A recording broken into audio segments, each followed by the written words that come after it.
This is James Diboe, Discovered and dedicated to original peoples, as always. And we got a special guest on straight from Detroit, United States, Vaughn Arrington. How you doing, my brother? I Good feel to like have a you on. champion prize fighter, bro. Excellent, brother. Really appreciate you. Heard some great things about you. Been following some of the great things you've been doing, especially with the youth, taking them on the journey. Whether from Africa to the United States through to Liverpool, which was even interesting. And I know you are a frequent flyer to Liverpool, and you've been connected with the university and some of the community leaders as well. How you doing anyway? Great to have you on, and tell us a little bit about yourself. Yeah, well, yeah, you're right. I am a frequent flyer to Liverpool. I really enjoy Liverpool, and it's quite interesting that I even enjoy it. Um, with its history and all that stuff. But I am from Detroit. I am the son of a mother who was um adopted. I would just say she was adopted to make it simple. And we found out that my mother's mother is actually English Irish, giving her the great possibility of being from our most Irish of cities inside of England, which that place, that's Liverpool. Yeah. And so I may possibly have some of my lineage tied into Liverpool, which might explain why I really clung to Liverpool when I first went there for international leadership training at John Moores, the University of Liverpool, back in 2009. I've been coming back and forth since 2009. I studied there for a semester, and ever since I've been coming back at least once a year. Sometimes I'm over in Liverpool 3 times a year, 4 times. Last year I was there 3 times, and then I've been once this year too. So yeah, I've been back and forth, frequent flying in and out of Scousaville quite a bit. Yeah. Um, yeah, Well, man. But yeah, that's interesting. me. So you must know the place quite a bit now, though. Interesting. And who is he? Who the sort of have you linked up with some people in Liverpool, like whether it's community leaders, activists, any kind of presenters, BBC presenters, and who this is he? Have you made connections in Liverpool with some of the Tons. Oh yeah, yeah, absolutely. Paul Adams, who is a Liverpool historian. Uh, Trisha Jenkins, who is an honorary member of the British Empire. Gunan Adamu, who is a BBC host, talk oh yeah, show host. yeah, And the list goes on. I know quite a few people inside of Liverpool. I could probably talk to you for about 10 minutes straight on just that. great. So what Yeah. have you found, like with Liverpool anyway, as far as because I remember we were speaking last time, you were speaking about the connection with the slave trade. And what was it? Was it the connection from the journey that you're taking? Because you've been taking youth on a journey throughout history, what's happened with during the time we've been taken from Africa. Yeah, it's really exciting, man. It's very exciting to tell you about it. Um, in America, a lot of African Americans do not know where they're from. And this is due to this transatlantic slave trade. When I say they, I mean English people, when they brought Africans to America, we had no idea where we were. And often it was the case that we could not share our history. We could not talk about where we come from and who we are, our cultural things, our religion. We were not allowed to engage about those things. And over generations, it kind of got lost on where it was that our people were from. I mean, that wasn't important. We were being beaten, stripped, maimed, raped. Um, you know, it was a lot going on, and so to talk about where you're from wasn't really of importance during all of this. But that has turned into this big problem where people like me and other African Americans, we do not know where we're from, and that causes a problem. There's a transfer of principles, of ethics, of morals, traditions, religion, things that we love and care about that kind of guide our way.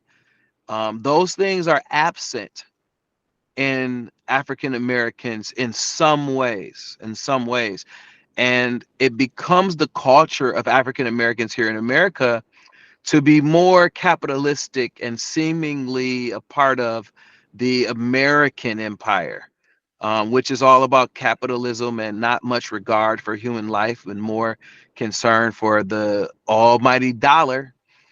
And so this program was started for us to transfer the principle and the ethics and the values that are back at home in Africa into the African Americans that are here. That's the point of the journey. Interesting. Well, it is very important to know our history, and there's a lot of Americans that have inspired me, Black Americans, and like I'm fortunate from me father's side, I'm Nigerian, so we have a direct descent from Nigeria. Plus, I have an African Nigerian last name. I'm fortunate to know my tribe, the Ijaw tribe of Nigeria. Now, when it comes to the deeper research, where you're going deep now, I've found the majority of people I've learned of are Black Americans. I mean, I could give a list of names: Dr. John Hendrik Clark, Professor James Smalls, Dr. Ranoka Rashidi, J. Rogers. Alvin Van Serp, he's actually from Guyana, he's another person. Chancellor Williams.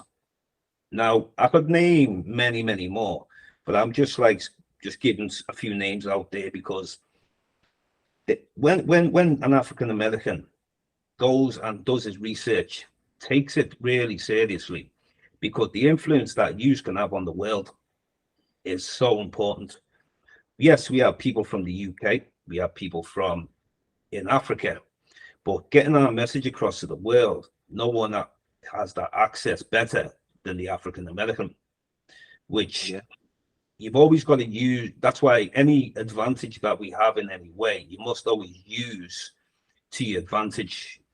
And wherever we are in this world, Black people are always struggling. Now, as a world traveler to all the continents, my thing was to connect to the Black world. And when I say the Black world, yes, I was aware of Africa from the beginning. I traveled to Africa. I'm aware of my ancestors from Nigeria, the tribe, studied a lot of the spirituality. Now, when I started to research people in the Pacific Islands, Black people, people in Australia, the Aborigines, indigenous Black peoples are pretty much right through Asia. And I've met a lot of them. I've had to go into jungles in Southeast Asia, like Philippines, Malaysia, Indonesia, Thailand. They've still got pockets of Black people. Now, when I started studying Dr. Ranoka Rashidi on the global African presence, he opened up a real wide field of Black research to go into. He started asking the questions of well, if everyone comes from Africa now there's people who stayed in the hot regions, the climate, they remained phenotypically still Black, and they live more of a spiritual life. So if you see the Aboriginal Australians, they've been through a lot, but when you meet people who are still living that spiritual life, as an African, we are able to connect with that. The same way you meet tribals in India who are still living their spiritual life before Hinduism came, or even Buddhism, you will see that connection more with Africa. So what I've found is I've had to go to the most secluded type of places. And Ranoka Rashidi, we from Los Angeles, how he opened my mind on the Black world as well. So the main thing was I just used to have the mindset of well, Black people only live in Africa or the diaspora, and but it's much more bigger. So there was times when Africans had trade with the world. We had connection to bring civilization into the world We first set up our own civilization first, and then took it around the world. So what I start to notice also on my travels and researching is a caste system which goes against black people. The darker skin you are, the more oppressed you will be. And I found this in many parts of the world. And it goes really deep. So sometimes we're stuck on the transatlantic slave trade where we think like a lot of people think racism started at this time. Racism existed way before. You have the caste system put into India around like 1500 BC, where they kept up the black untouchable Dravidians. They started being kept at the bottom. So it opened my mind to it's much more bigger than just even Africa on black oppression. So it's only when I started to connect with different peoples, indigenous people around the world, that I started seeing similarities. And white dominance keep putting themselves at the top, and then it's like we basically put at the bottom wherever we go. But at the same time, the spirit of black people, wherever you find in the world, we always have the highest spirit. Now, even though there's been indoctrination, religions, especially different kinds of religions, many different kinds, it's always tried to take us away from who we are. So originally, African people, the birthplace of all humanity, as we know, but also the first civilizations and the first spiritual people. Now, it's interesting when you mentioned about going back to Africa, and I was interested in some of the countries you were talking about going in Africa. I'm not sure if you said Ghana, you mentioned to me. Ghana, yeah. Yeah. If you tell us a little bit about that, and I'll just make a reference before of the Black world, just basically, it's bigger than 400 years of black oppression. But if we can get back to the journey to when we get to the 400 years, you can give us an insight. Yeah. Well, it's definitely an interesting thing to see the oppression spread throughout the entire globe. South America, Brazil, Jamaica, the Caribbeans, all the islands, Haiti, all these places. When you start to see the things that have taken place, it's quite shocking, really, to see the history of English, Portuguese, French Americans on the Black community. But the Bible does say, for those who are Christian listeners, that the meek shall inherit the earth. And that might lend itself to a little bit of what the outcome of all this oppression actually will be. I do agree with you that the highest spirit, and when you say that, I want to give a little definition to that because I resonate with what you said. The highest spirit, meaning that those who are the most positive, the most giving, the most loving, the most nurturing, the most present for any struggles that another human being goes through. You will find that in the Black community that they are always present to be helpful. No matter how little they have, they will turn those things over. And we saw also, for those who are listening that are in the Christian community, there's a place in the Bible where the scriptures say this, and it respects what you just said. It says this. It says the master had given this opportunity to different folks to bring money and be helpful. And there was one man who was a multi-millionaire, and he gave $1 million. Though he gave a lot, when you compare that to the woman who had but 3 coins and she gave 2, it shows the willingness to sacrifice. And God honored that woman more than he did the millionaire who gave the 1 million, though he had millions. Yeah, it was a lot that he gave, but in comparison, how much is it to someone who has nothing that gives more than half of what they have, or all? And so it's very interesting the position that Black people play in life, but it doesn't correlate to the financial position that they maintain in the world. And that lets us know the finances are not all that. So I really like what you had to say there. But Ghana, man, Ghana is a very interesting place because of all of the dynamics. Ghana sits on the west side of Africa, and it is home to the Ashanti Kingdom. And it's a very interesting place because this is one of the areas that slave trading began.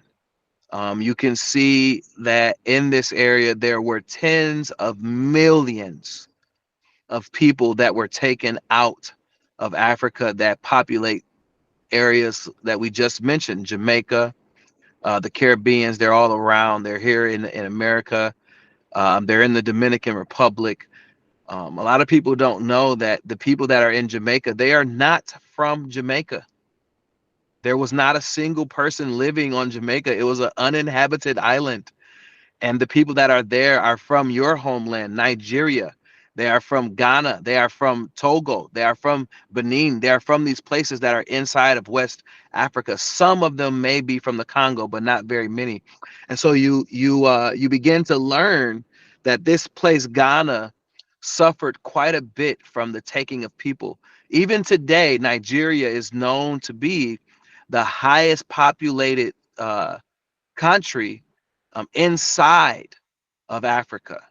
And so that kind of lends itself to you understanding the massive number of people that live in this area. West Africa is home to the most people on the continent. West Africa has the most people. Definitely not the most land, but the most people. And those people have been counted down as they took them away, starting way back in the early centuries of our times. So Ashanti Kingdom inside of Ghana is very interesting for us to talk about the other side of slavery, which we know that there was slavery inside of Africa. I don't think that it's anything before I start on this line of conversation. I just want to preface everything I'm going to say with this one statement that slavery for Africans is absolutely nothing like how it has been for Europeans and English people. Yeah. Slavery was something that happened to people who may have owed money. It happened to some people who may have wanted a certain gift of some sort, that they would be in servitude for a certain amount of time in order to get the thing that they wanted or to pay back a debt. And in those times when you saw Africans in slavery, they were much like members of the family. They were allowed to dine with the family. They could sleep in the house. They were treated with respect. The only thing was that they had a debt to pay. And once they accomplished that debt, they were released from slavery. Whereas in America and in England and France and these other places, that's not the case. There have been boots that go on man's feet that have been created from the skin of the African man. There have been women that have been forcibly taken into submission to have sex with, to create children that they did not want, and with men that they did not want to be with. There have been many counts of different atrocities done to the slaves that were inside of these other countries outside of Africa. So by no shape or form is there a similarity to slavery inside of Africa that has been in America. And while I say that, I get a little emotional because I've been learning about the things that have been done to our people, and it hurts, man. Like, the shit hurts. It makes me feel like shit. And so it's very sensitive of a subject for me, doing all the journeying that I have done. I've been in Africa for the past 3 months, and I just came home, and I've learned so many things. So, but to keep going forward with slavery, the Ashanti Kingdom would take slaves, and they had begun to trade them off to the English people. And when they would do this, I'm certain that they had no idea what was to come of what they were doing, because it turned into an actual war that Africans fought against the British to stop slavery, and they did not want to stop it. The British did not want to stop it. And even though the world itself had become against slavery for the most part, the English people still wanted to carry on and did do war with our people, the African people, to maintain this trade. And at this point, there was no longer a trade. They had begun to invade different countries. The Portuguese as well begun to invade, to capture Africans and take them off, to trade them, and to use them, to not to trade them mostly, but to put them to work inside of the Americas, to farm rice and tobacco and cotton and all of these things, indigo, and so many things. But Ghana played a very significant role in this. And you can still see, and in closing to that question, you can still see the remnants of the invasions that were done in Ghana, that happened to bring the African Americans to Africa, bring Africans to America. You can still see some of the things that have happened. I visited the forts, Fort Amsterdam. I visited Cape Coast. There are some areas around the city of Wa and Tamale, these lands inside of Ghana, where you can see where the invasions took place. And so to see all of this, to learn all the things that have happened throughout history, there are over 60 uh, forts right inside of Ghana, right along the shores. And these for those who do not know, forts are buildings, large structures that were created to hold our people, shackle them, and await the arrival of ships for them to be stuffed and chatteled onto and driven off to different lands to be put to work for free. That's what the forts were for. And there were over 60 of these places, some of them as massive as a few city blocks, and there were thousands of Africans put into captivity there to be traded off and to be taken off for slavery. And so Ghana is significant for that reason, that it maintains these buildings, these structures, and also the Ashanti Kingdom, who started the trade in West Africa of human beings. They're still there to help tell the story. And so we visit there after our trip to the UK, to understand where the British people were going to and who were they trading with. And we teach the young people exactly how this exchange took place. So on this journey, the first stop is the United Kingdom, where we visit London, Liverpool, and Bristol. Bristol played a very initial role in how slavery started. Areas like Plymouth and such, these areas produced men that left out and started capturing Africans, and they were given the thumbs up to do this by the Queen of England. And a lot of people don't know that this history exists, but the Queen of England authorized the capturing of Africans for trade, for sale. And so this started taking place in London and Bristol, and then Liverpool began to build the slave ships, and that's easily discoverable at the Maritime Museum right there off the Merseyside. You can visit there and visit the wonderful leadership there, Michelle, who is there now. She just took over, a Black woman who's running the museum. Really intelligent, beautiful woman with so much to offer in the way of education. So our students visit there, they go to Ghana, they see and hear the story, and then they leave from Ghana after having visited Kumasi, Cape Coast, the land around the city of Wa. After visiting these places, then they go over to Charleston, South Carolina. And Charleston is very, very interesting too, because it is the place that Africans first started coming into to be put into slavery. And so the students get to see there the different plantations where their people were enslaved at. And I'll tell you something, and then I'll pass the mic right Yeah. back on over to you. One of the things that has been so very impactful for me, and I can't ever really talk about this stuff without becoming really emotional. It's very difficult for me to just talk straight away with an even voice and without my eyes having water escaping them.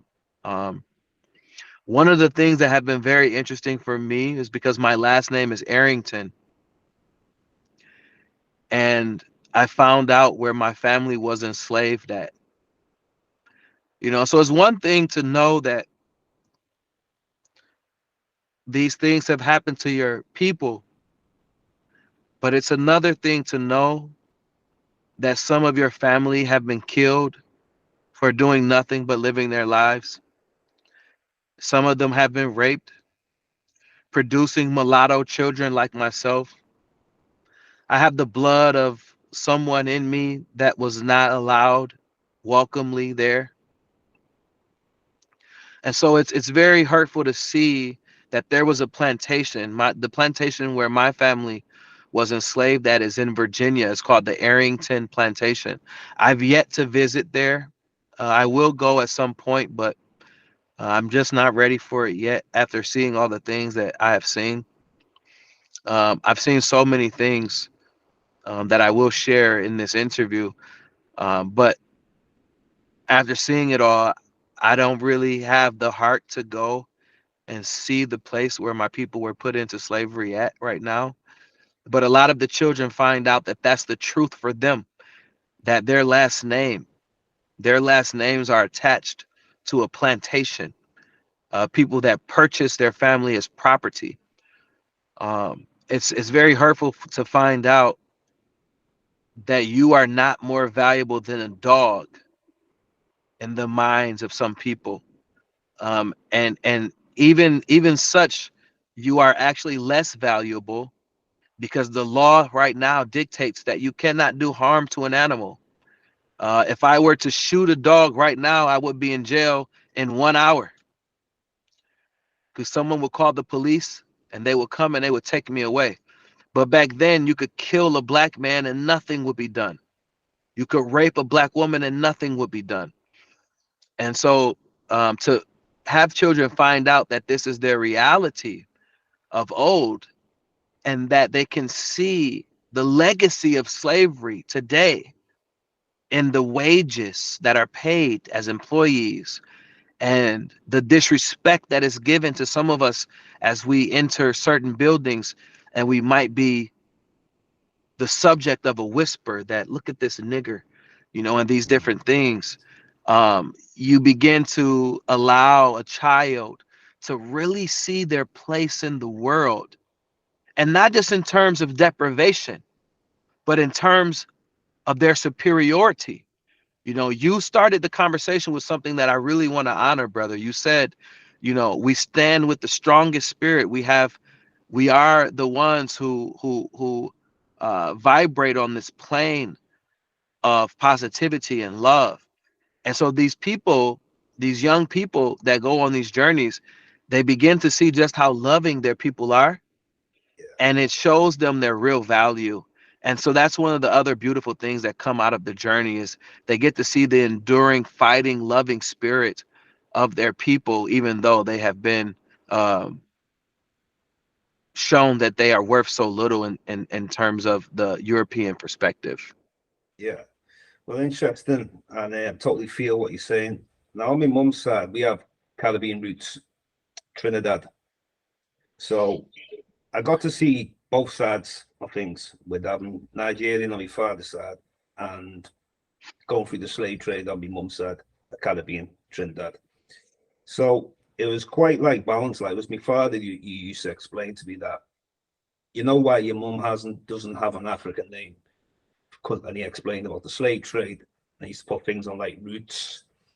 So when you're young, sometimes I was looking at both my parents are black and I'm not really recognizing the journey of each one of them gone on. As my grandfather who came to UK in about maybe the late 40s or something like that.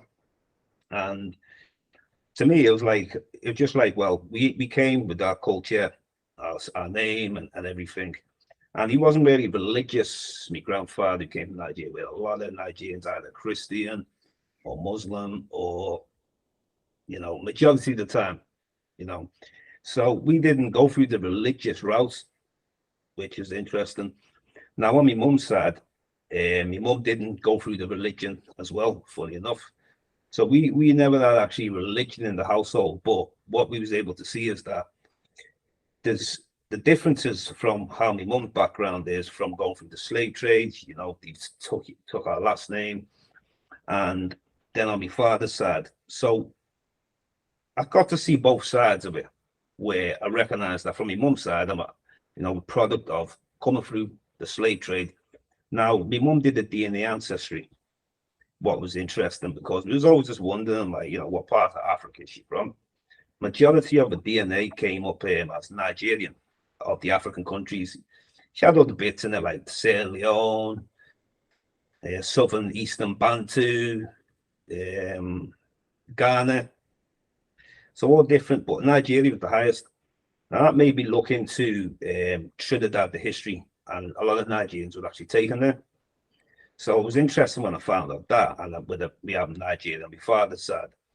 So I'll have, like, my highest African DNA will be Nigerian, and that's with them both coming together. So it was great for me to hear that, because I've always considered myself as a Nigerian, even though I'm born in UK, whether it's born in Liverpool. I'm one of the people in Liverpool who never played into the scout thing.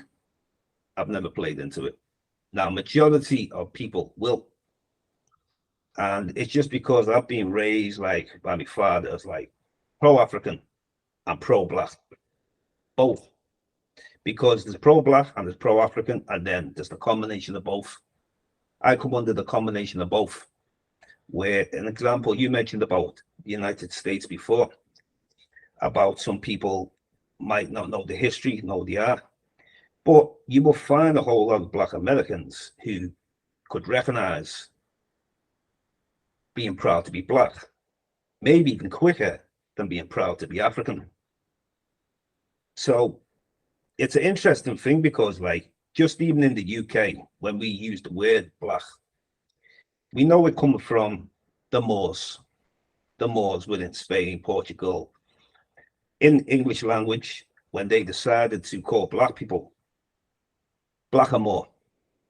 So there's always this dispute of what color were the Moors. Now, the majority of them were Africans who came from places like Senegambia, places like Mauritania, possibly Mali, and also we were aware that people were Berbers were there from North Africa, and also there were some Arabs as well, but the majority were Africans. So when the English decided to say, well, we want to distinguish these Moors, we want to say the Moors were like an Arab, Turkish, mulatto, then he decided to put the label Black and Moor on Black Africans. Then Moor got dropped for Black people, and just we were left with Black. So it's funny how things change over the years, and people start wondering, like, well, they'll depict the Moors as like they were Arabs. Now, when we say Arabs, remember the original Arabs were Black people, and majority of the people in these Middle Eastern areas are Slavic or Turkish or European descent or mixed in kind of thing. And there's a lot of, like, there's some Africans from sub-Saharan Africa who've mixed in. So the thing is, with even the name Moor, when the Spanish, the Italians, the Greeks, they used to say Maurice, and it's all the same words. So I always try to look at, like, well, what did we call ourselves? Because we can take on titles from the oppressor, and we can call ourselves Moors, we can call ourselves even Hebrew Israelites, we can call ourselves Black. So the term I came with, and I connected with Renault Rashidi with this, is like, it is one thing that we could all agree on, where there's no arguments, is the term original peoples. Because no matter where we go in the world, we see ourselves as original peoples. If I go down to any part of the planet, you either got indigenous Black people there, or the bones are in the ground when they dig up, do all the diggings.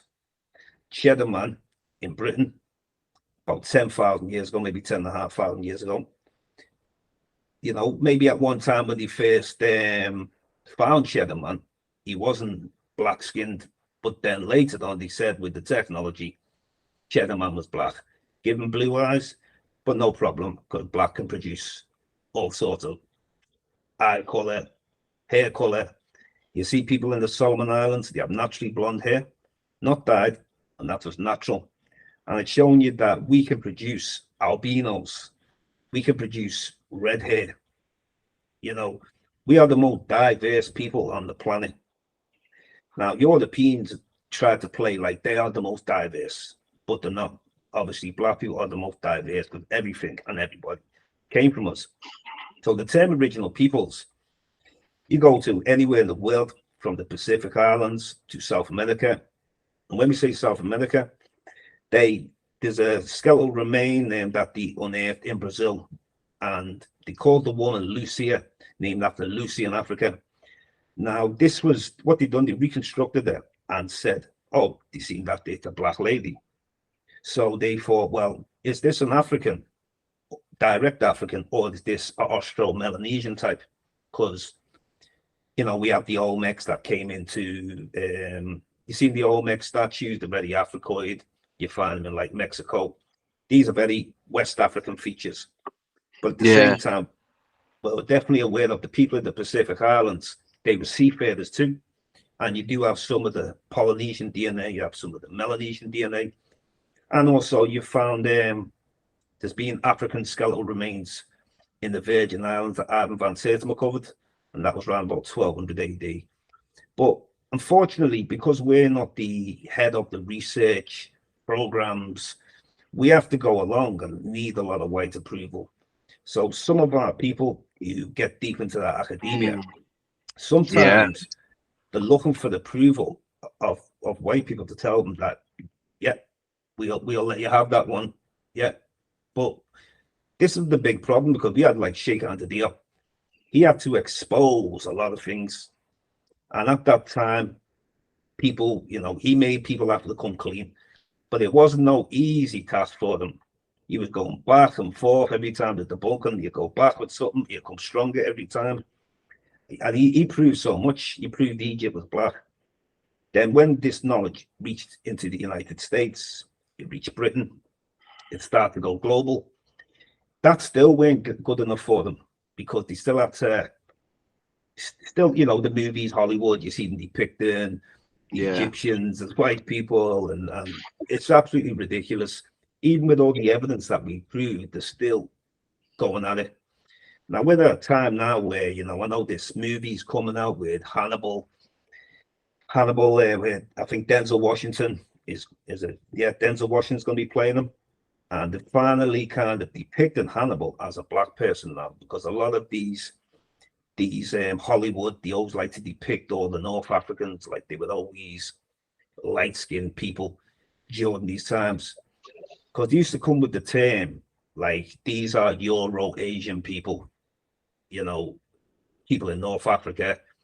So later on, when people started debunking them, like in Libya, you have the Black Mummy, and that's the oldest mummification in Libya, even older than Egypt's mummification.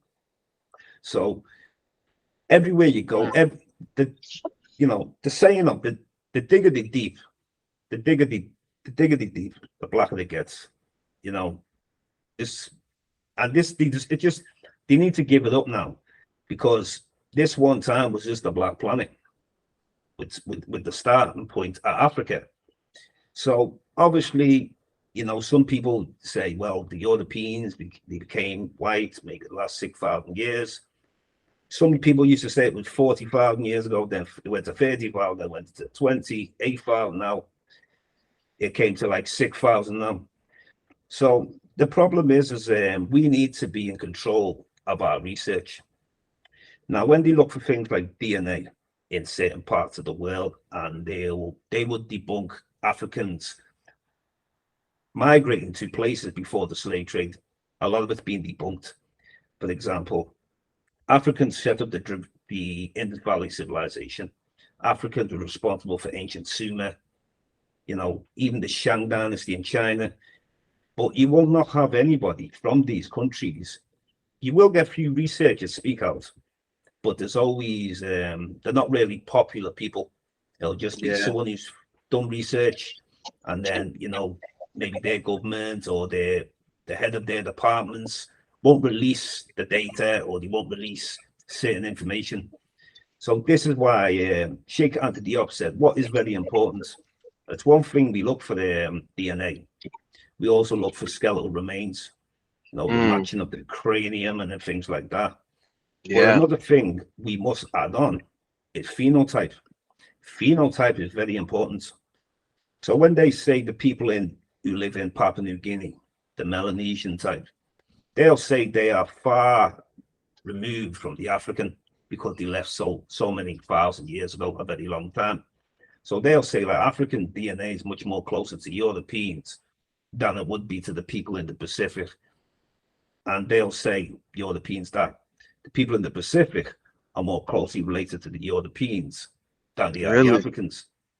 So this is where Diop said about phenotype is very important. Because whether or not you've adapted to a different environment, you might eat a little different.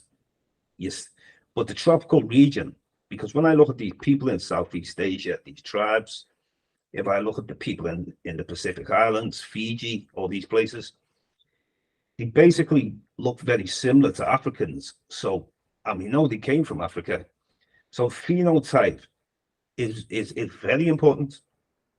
It's very important, So this is why I've always I've never needed way to people to research, and we don't need it. We need to research ourselves. Common sense is some of the most important areas in research, which nobody actually gives you. Common sense, that's down to yourself, So we need to come together, researchers, wherever we are, connect to the Black world. I try to interview different people from different parts of the world, get their stories. When I meet tribes, I want to learn about the spirituality. And sometimes that people have adapted to Western culture. So when which it happens everywhere, in Africa that happens, Western culture, people get drawn into Western culture, even though there's still them elements of our culture, our spirituality, but they will have like Christianity, Islam, Judaism. Even some Africans have took on Buddhism, Hinduism. So we need to, if you want to follow what religion you want to, that's fine. It's each their own. I'm not saying no one should practice the faith. Your faith, but your history is your history. And we must know the difference. And we can't connect them. We can't have both. We have to recognize, well, this is your faith and this is your history. You understand, my brother? Yeah. That's where I'm at with things, and that, And like I say, being from Liverpool, doing this podcast, I'm very unapologetically Black, very unapologetically African. I don't connect with a whole lot of people in Liverpool, just keeping it real. I can try to connect to the most conscious ones. There's not a whole lot. I feel that Liverpool now, a lot of people use things like, well, they might consider themselves as mixed race, or they might say, for example, well, because Liverpool's so diverse, and they feel more closer to, they might feel more closer to white people in Liverpool than they would Black people in the other parts of the UK or the other parts of the world. But I don't come into that category. I recognize that you're over in the States, you, my brother. If I see someone giving you a problem, you call that make me mad. It doesn't matter where you are in the world. So that's what I mean with the Scouts, because when you get deep into this, what they call the Scouts thing, it becomes that, how can I put it? It ends up being where you end up ignoring sometimes the people who don't live in Liverpool. And that's one thing how I've been raised. We've not played into this Scouts thing. So, I mean, it might be surprising because maybe other people you've met in Liverpool subscribe to this Scouts. I'm a Black man. I'm an African first. And I want to see as many black people as I see around the planet, wherever we are, embrace African culture, love being an African more than you love being an American. Before you love being a Jamaican, before you love being a British or a Scouse, you know. And yes, even where you're born, you become a product of your environment. You have to go through the school. You're meeting, people who played a big role in your life growing up, of course, your influences. But like I say, I mean, it's a real serious thing with me. I'm a very serious dude. I can have a laugh, of course, but at the same time, when it comes down to facts, no Yeah, joke, no joke yeah, around here. So that's where I'd kind of distinguish myself from a lot of other people in this city that loving to be scouse. It's and words don't come out of my mouth. But yeah, each to their own, each to their own. yeah, yeah. I totally respect that, and you're right too. A lot of people do, and not just in Liverpool. In terms of the acceptance of the world around them. Um, we see this happen in all of these lands where the British, the French, the Portuguese have taken us to these places, and you see some people subscribing to the ideas, the ideologies of these nations. And that's the reason, again, why we're doing this program, Back to the Roots, because we want the African American child to understand who they really are. And not just, hey, I'm from this place, but hey, I'm coming from this place. That's My right. soul and my spirit and my heart and my values are of this place. And we want them to identify and subscribe to those values, to the old time religion, if they so choose. But just having the choice instead of having a religion forced upon them that may not have been their choice. We want them to see who they really are in nature, and also who their people have been, and give them the opportunity to subscribe to that, to return to that. And that's something that I really feel strongly about, just like you. And I admire and I am honored to be on your show today and to hear your perspective and your points of view. And I hope that your listeners from this podcast can take away this, that there is a black man in America who knows where he is from. And it took him quite a while to find out. And he's taking the time to offer that gift to other people, to other African Americans, to take that same journey. And if anyone's interested at all and they want to support and see the work, they can easily find me on Instagram, The Community Whisperer. It's also my full name on Facebook, Vaughn Arrington. You can find me there.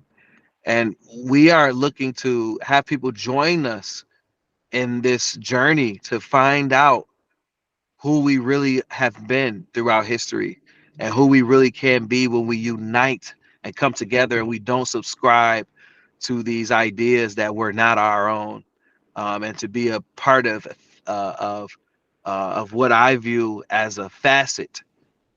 These lands, as you said very very eloquently, um, we were the first man. And so to have a child, when you put that into perspective, to have a child take the land and create something else and then come back and tell you what you should do, it's pretty sad situation.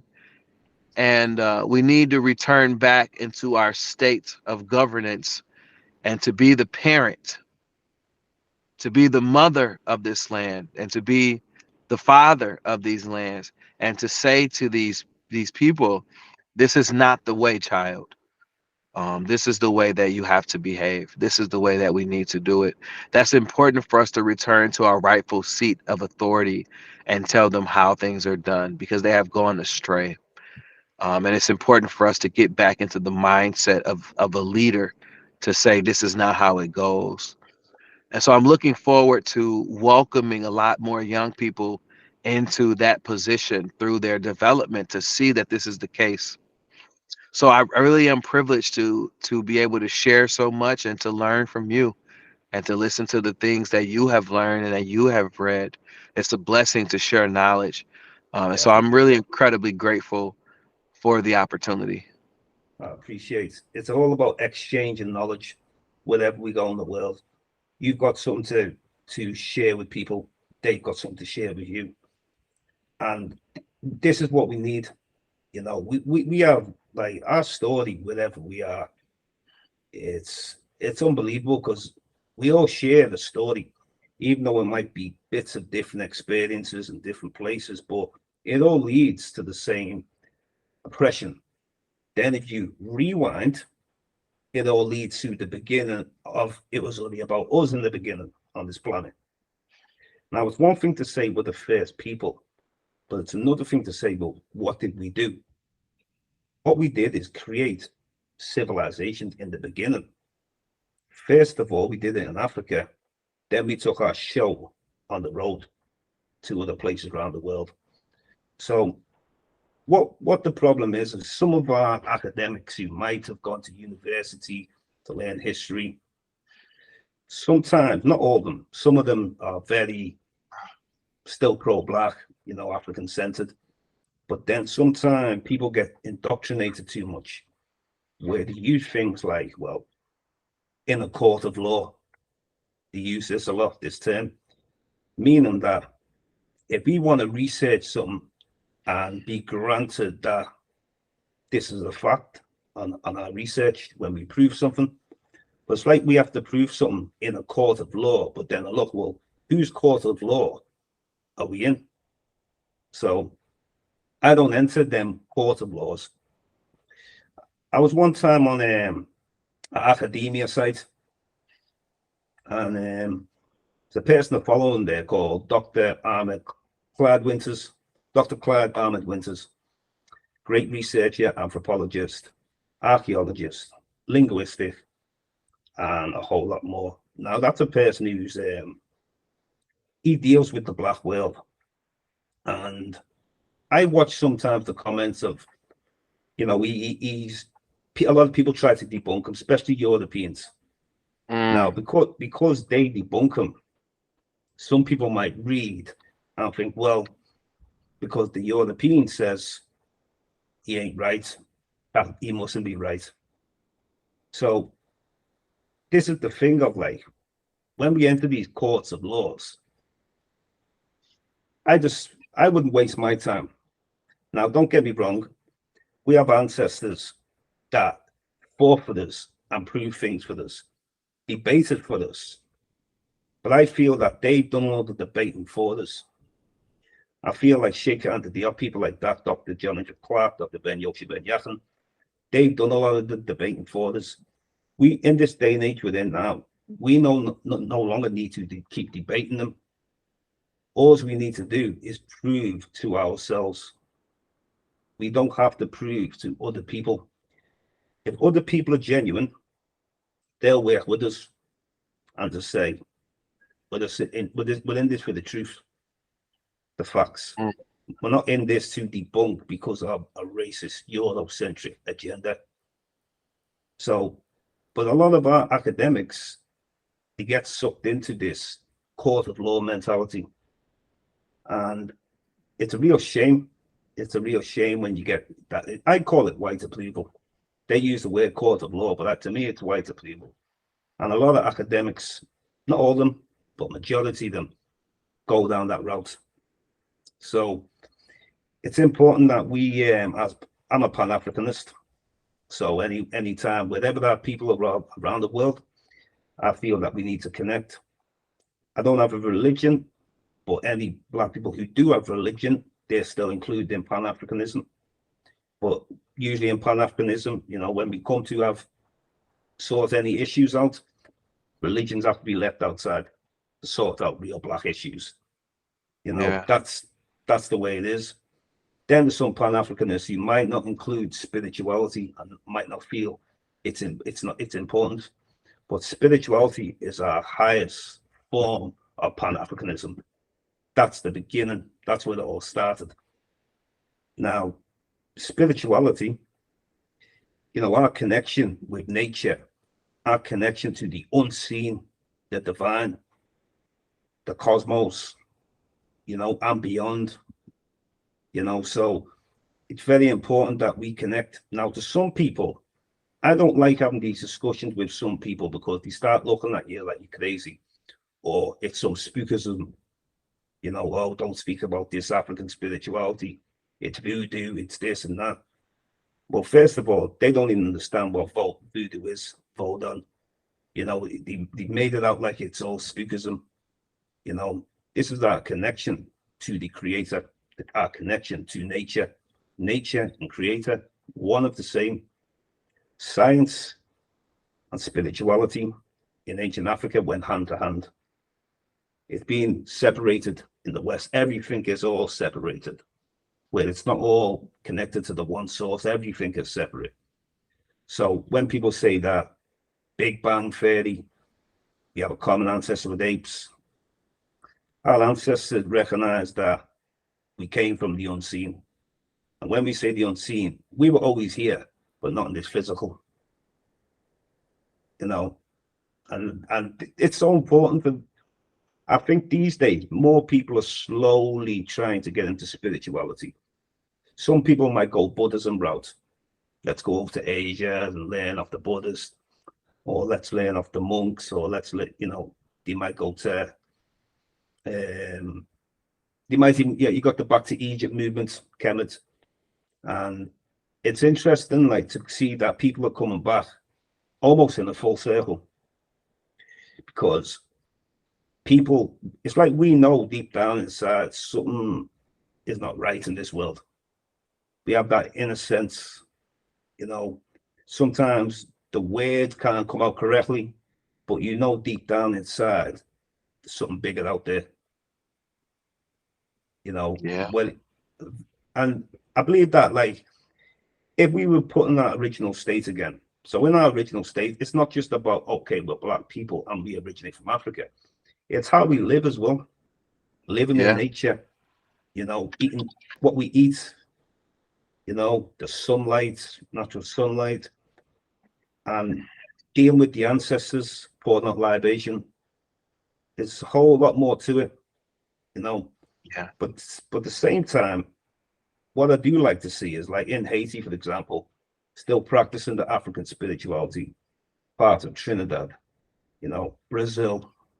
I met people in Brazil, still practice the African spirituality. I met people in Cuba, Santeria. So it's interesting to still see people practicing. Now, I'm aware of a lot of people in the United States as well. Well, not a lot, but the numbers are starting to grow. People are connecting to Hermetic science. They're connecting to the Dogon where in Mali. They were connecting with, say, many parts of Africa, the Ashanti people connecting to the Yoruba people, because Yorubas are, widely spoken, not just in Africa, and also places like Brazil, Haiti, Cuba, Trinidad. So it's great to still see, even though we went through the transatlantic slave trade, that elements of our spirituality still survives. Any other people on this planet, they would just abandon them straight away. But there's something about us where we're the fighting people. As much as we might look like, in a losing battle, I think the losing battle is when you give up. Yeah. But I really appreciate you, though, in the journey you came on. And you're the brother that, because people that try to have stereo thoughts of people in the United States, they might say they're not too clued up with the history.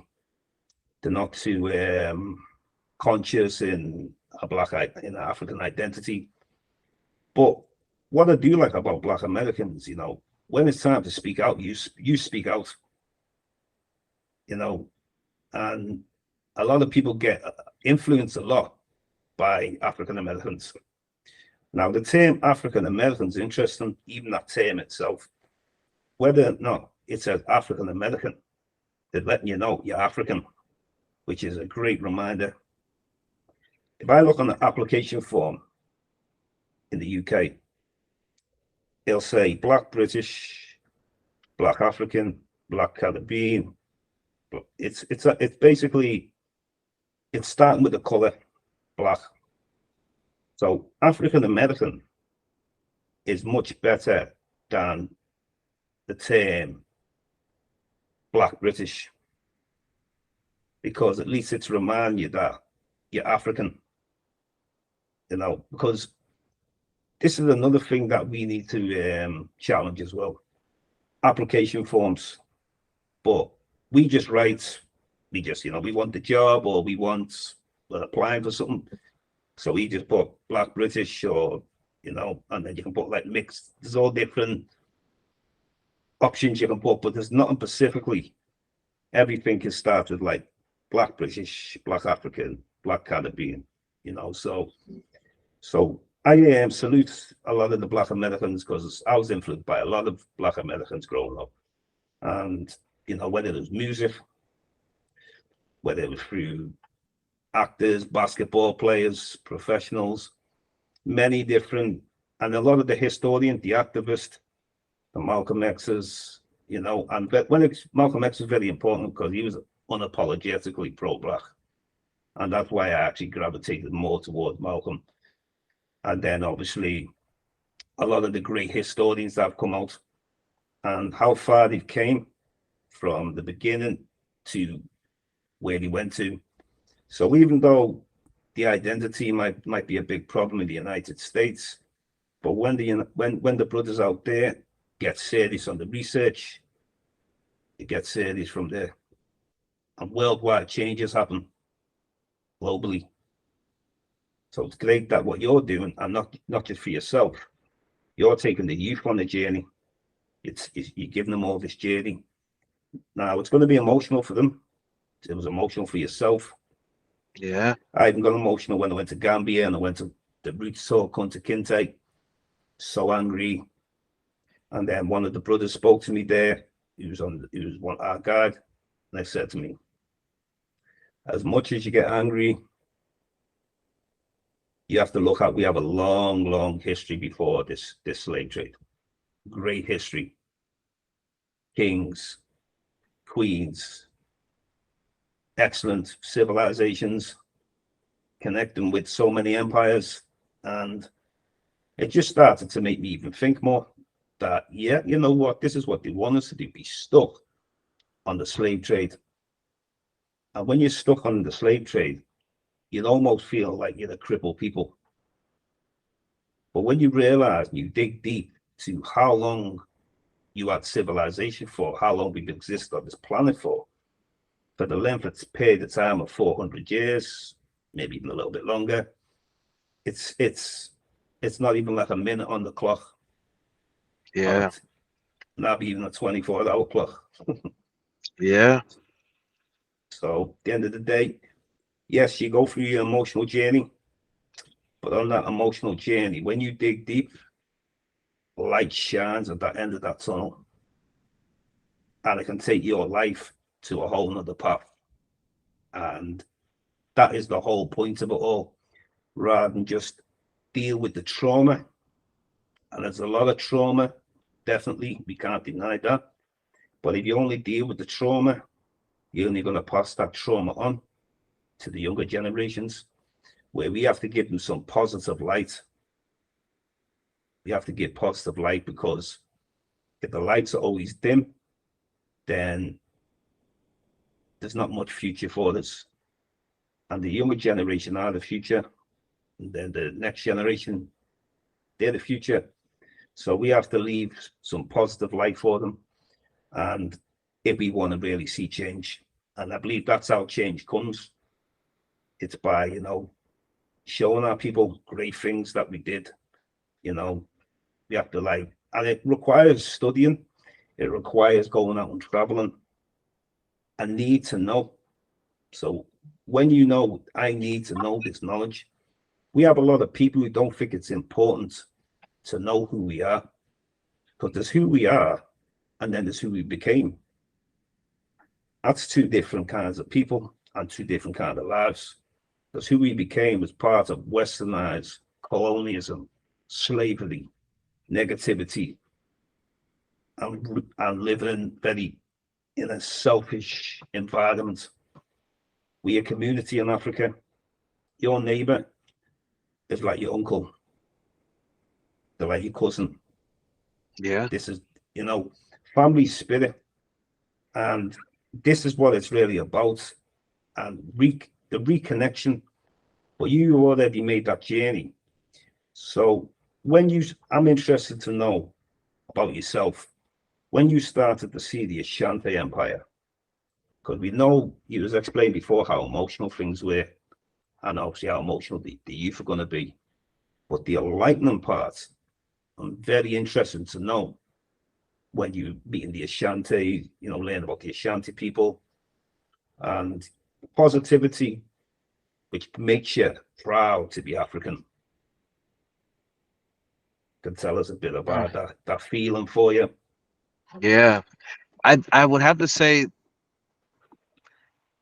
it's the extraordinary amount of love that I see there in the people. I have been many places, in my life. I've been to over 20 different countries. Yeah, Um, I've traveled a lot. I spend a lot of my time in my life just traveling. And there's been two places that I have been where I've met people that are just filled with love. And one was Vietnam. oh, beautiful place, beautiful. The people, they're so different. Yeah, And the people of Africa, in Ghana, I met these people that, just a real quick thing. And I know our interview is getting lengthy here. I know we're gonna run out of time here, so I just want to say this. It's, one little quick story. I was in taxis going around, I didn't have a car in Africa. And if you've ever been to Africa or if you've ever been to Asia, you see something very similar. There's lots and lots of people. There's so many people. If you've never been there, you won't understand what I'm saying. There's so many people that the roads are thick. You can't get through with humans everywhere. Nothing like America at all. And so people are in a rush to get to where they got to go. Money isn't very good. The economy isn't the best. And people have lots of work to do to get to that money so that they can pay their bills and they can drink water and they can live their lives. But even though there is so much of a rush, these taxi drivers who are getting paid to hurry up and get where they have to go would literally stop the car and let women and children cross the road. And that may sound something like a simple thing, and that may sound like, well, Vaughn, so you're saying you've seen love because people stopped and let someone across the road? I just want to look at that for a second, because here in America, very often it's the case that we don't even let people cross over to get into the lane that we're in. In Britain as well, you're yeah, there, you're driving through the streets. People don't even want to let you into the same lane that they're in. They want to just hurry up and get to where they got to go, when the economic straits that they're in are not even in comparison to these people. But yet they have time and they have the kindness in their heart to literally stop the car when their job is to drive and hurry to allow a woman and a child to cross the road. And sometimes these people will be asked for things from people who are poor, who do not have anything. And again, back to the story of the Bible, where the woman gave of herself when she didn't have much. This is the case with these people. They would give even though they do not have much, and they will stop even though they really have somewhere to get to. and seeing these sort of characteristics in the people that I can call my brother and my sister, that are remotely so my family, it's honorable, it's respectable, it's commendable, and it makes me feel really, really good to be a part of a people that puts kindness and love over monetary value and over accomplishments that are just superficial. To be a part of people who are so brave enough to love, even in the face of disrespect, and even in the face of being left alone and then being stripped away their values, their religion, um, their humanities, even to be brave enough to stand and fight for what they believe in. You know, as you have people who have maintained, as you talked about the old time religion, um, Mhm. to be brave enough to still fight through to maintain those religions, even at the risk of death. You see this same sort of valor and commendability, if you will, as they stopped to let people cross the road. You can see how they made it through slavery, because it's just the heart. It's just the heart of the people, their care and their love and their generosity and the God living inside of them. It's pretty apparent. It's pretty obvious, and that's the biggest thing that I took away from my journey. Is the thing that I came for, I did receive. I wanted to give the young people of America the values and the heart of their people in Africa, which is, oh my gosh, something so beautiful to behold. I think it's the greatest gift outside of the presence of God, um, that you can give to any human being. It's the greatest gift. You know, if I die tomorrow and this program goes on, I think this may have been one of the greatest things I've ever done with my life, to give young people the opportunity to see love wrapped in flesh. And that's what the Africans are. And I was honored to witness that and see what I come from. So yeah, that I would say is the beautiful thing, the great thing about my journey. And I'm excited to go back and give it to more people. Excellent, though. Now, interesting in moving into the future now. So, when do you plan to return to the UK, particularly 2 weeks. Liverpool? Oh, in 2 weeks. Well, Yeah, I have to stop well, over in 2 weeks. I'll be back. I just have to stop in for a meeting with the Maritime Museum. And maybe I will go over to the University of Liverpool to solidify the lecture sessions with the youth that will stop by there. So yeah, I will be there shortly. The children will not be with me, but I am going to set up more parts of this program there. okay. Now, I watched part of your program you sent me the other day. If you could explain a little bit about the program. I seen some of the different youth speaking on it, which I thought was interesting. They were being involved. What's tell us a little bit about the program which you were dealing with, if you could. Oh yeah, with the TV show for the children. TV show, yeah, yeah. Yeah, and this program here, Back to the Roots, that we have spoken at length about now, this program will be discussed on that TV show, which is based here in Detroit, in America. These children have the opportunity to discuss worldwide issues, political issues, economic issues, educational issues, and personal issues that they deal with on a day to day on a television show. And they help their generation, which here in America, you know, they call it Gen Z, Generation Z. The children will be able to address their peers and discuss the things that are important to them, with their peers. There's no outlet for young people on a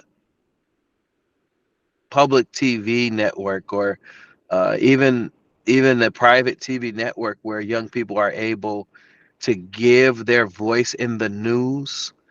You don't see that, and so this is an opportunity for the young people to do such a thing, and also to translate um, the information that they can't really comprehend or understand. Usually, adults speak in their language and don't understand that this is not the common language of the young person. They speak in a different sort of vibration.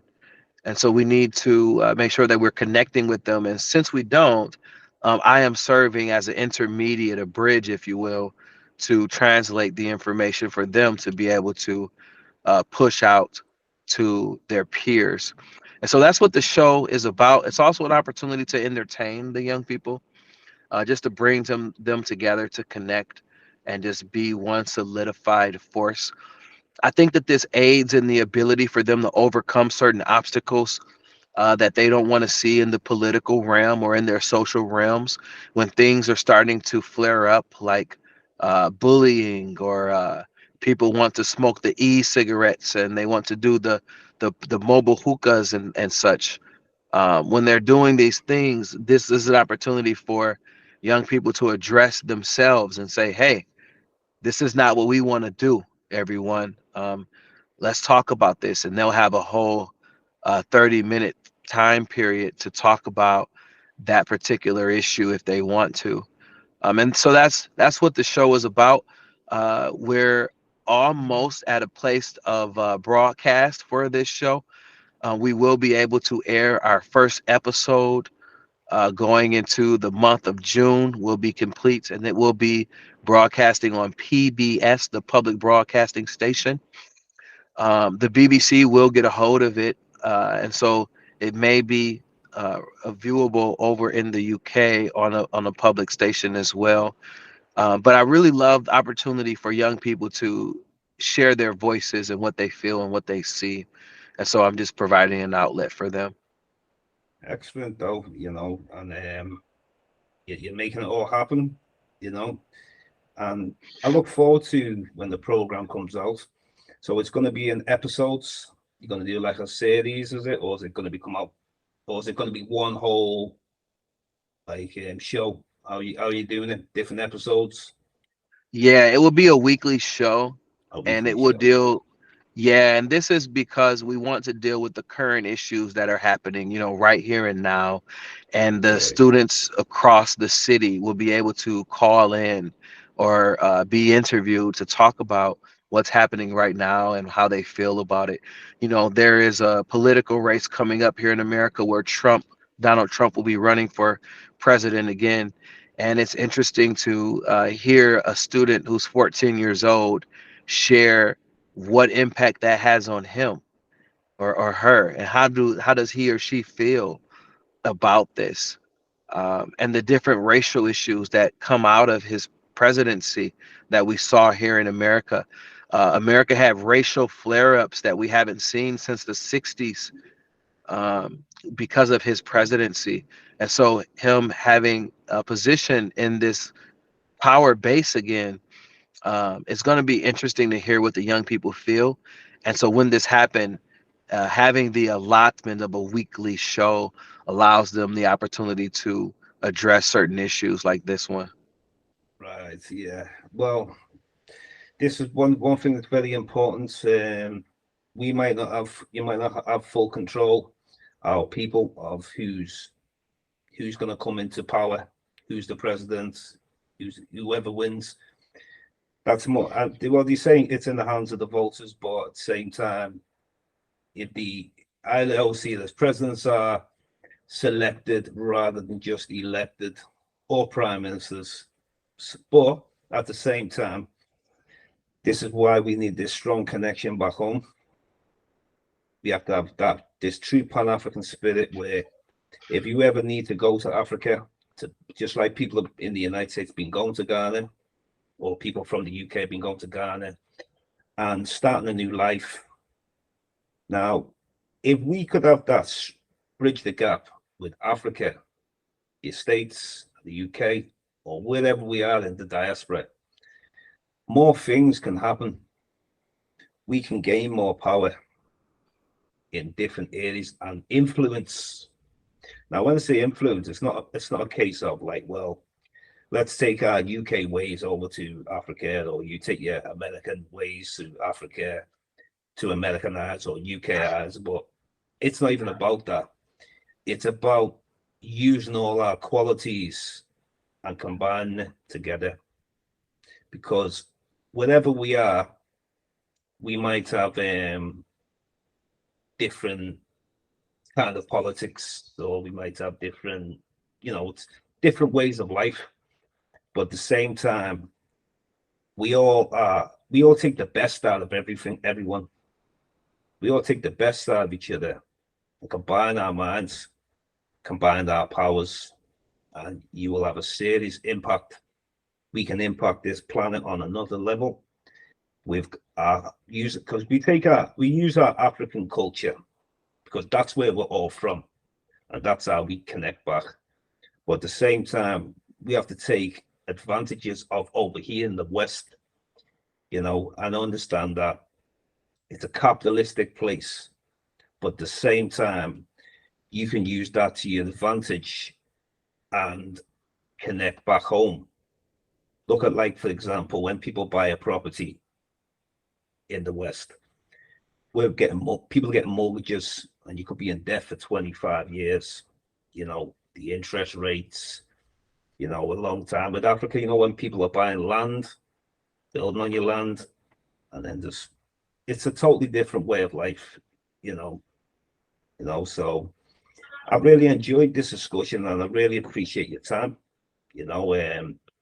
Definitely would like to reconnect with you, maybe when you come to the UK.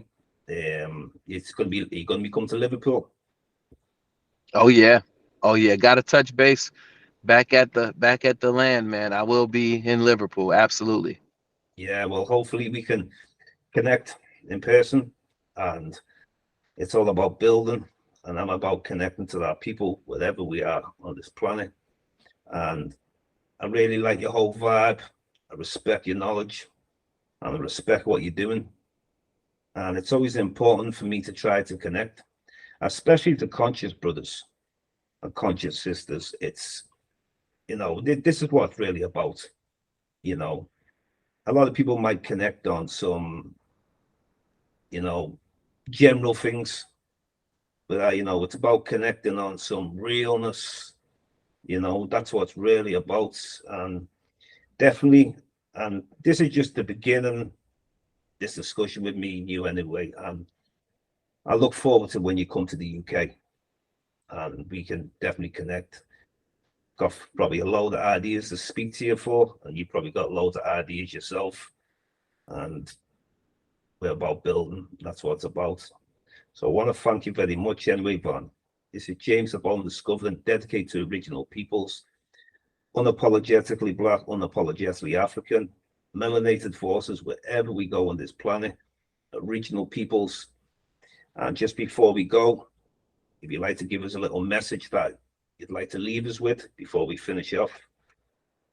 All right, Yeah, then. I'd love for everyone listening to know that there is love here in this space of earth, not in your space of your city or your country or just in the confines of your home. If you need somebody, if you need support, if you need encouragement, if you need connection, it is right here. It is right between us.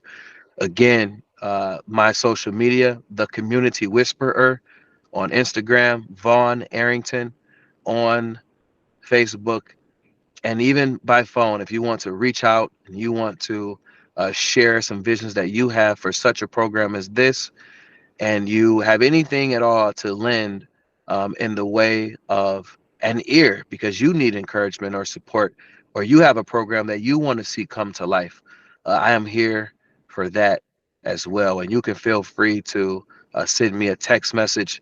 I'm going to give you an American number. It's +1 313 610 1155. And I am here for it. Please do reach out and connect. Just like the brother said, that's what it's all about, building. So come on and build. You are welcome. That's it. Any negativity, take the negative energy and make it positive. The journey our ancestors have been through, and we're still going, you know, So it's showing you that in the beginning, whatever tribe you were from, it doesn't even matter. We have the warrior spirit. Our tribes were straight up warriors. And that's what I'd like to finish up saying anyway. But peace, my brother, and enough respect. One brother to another brother, from a continent to another continent. And we go and connect and build. And I look forward to this. Is just the beginning. You know, really appreciate you, Vaughn.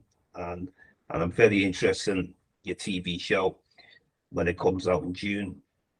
And definitely some more trips that you're going to be going on, your next trip.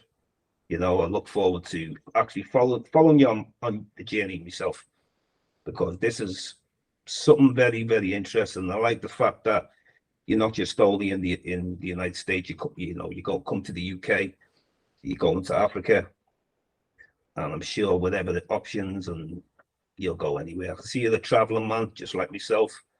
That's what it's about, you know. It's a big world out there. It's a big world, and we must explore it. We must explore it, definitely. So yeah.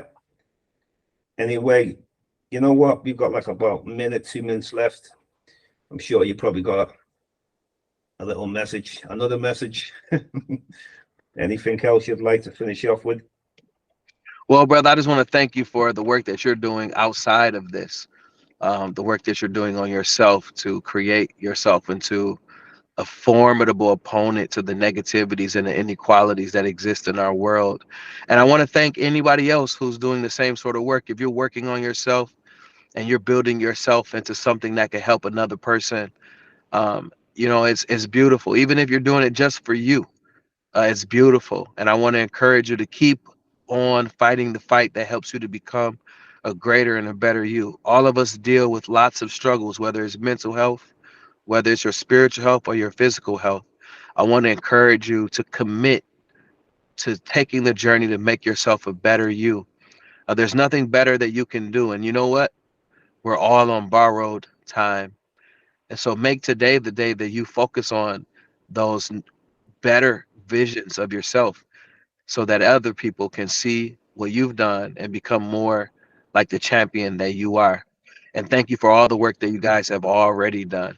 Let's show out and be God's people in all the things that we do. There's nothing stopping us but ourselves. And I'm looking forward to meeting many of you who have listened to this or will listen to this. I'm looking forward to meeting you and sharing the work that I have done on myself and sharing my journey and my resources and my capabilities to make ourselves a greater whole. Together, we can accomplish a whole lot, but alone, I don't think so. So let's do it all together. And I'm looking forward to seeing you all. I love everyone who are in the group of God's people. And let's work together to be a mighty force that's representing Him. Spiritual connection, my brother. Definitely a spiritual connection. Well, thank you very much anyway, James Diboe, Discovered and dedicated to regional peoples. It's a pleasure, Vaughn. Really enjoyed this discussion, and I look forward to meeting you when you come to the UK. Absolutely. Peace, my brother. I'll see you soon, bro. I'll see you soon. Thank you very much. One love. Peace. Peace, man.